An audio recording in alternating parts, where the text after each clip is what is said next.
Azərbaycanda kənd təsərrüfatı ilə məşğul olan xırda təsərrüfatçılar, xüsusilə də heyvandarlıq sahəsində fəaliyyət göstərənlər sıradan çıxmaq üzrədir. Kənd Təsərrüfatı Nazirliyindən isə bildirirlər ki, bu təsərrüfatçılar kooperativlərdə birləşərək gəlirlərini artıra bilərlər. Ətraflı növbəti süjetdə.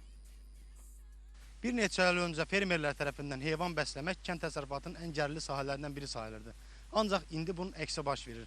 Hazırda fermerlərin əksəriyyəti sərf etmədiyi üçün saxladıqları heyvanları satışa çıxarırlar.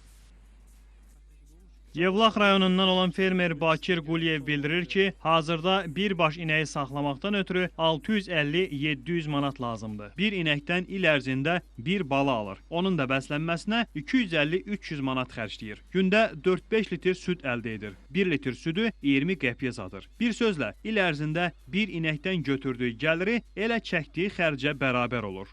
Yem, ot çox baha gəlir çıxır, aparıb satanda o xərclədiyin pulu çıxardamırsan.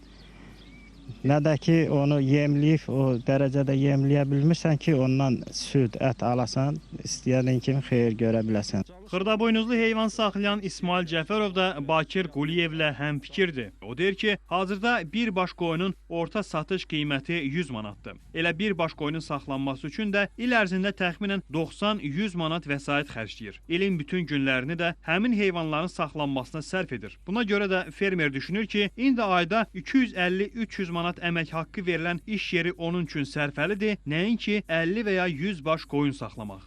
Saxlamaq problemdir. Pullar getmir, ot yeri zəifdir.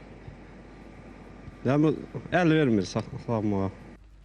Kənd Təsərrüfatı Nazirliyindən isə bildirirlər ki, hazırda ölkədə 9 milyon baş xırdaboynuzlu, 2 milyon 500 minə yaxın iri boynuzlu heyvan var. Əsas məqsəd heyvanların baş sayının artırılması deyil, süni mayalanma yolu ilə cins malqara əldə etməklə məhsuldarlığı artırmaqdır. İstehsalın artması isə ucuzlaşmanı labüd edir. Ət istehsalı Respublikada artır, süd istehsalı artır, yumurta istehsalı. Ümumiyyətlə heyvandarlıq məhsulları ötən illərdən nisbətən xeyli artım müşahidə olunur. Təbii ki, istehsalın həcmi artdıqca ixrac potensialı da artacaq və daxili bazarda da qiymətlər yenəcəkdir.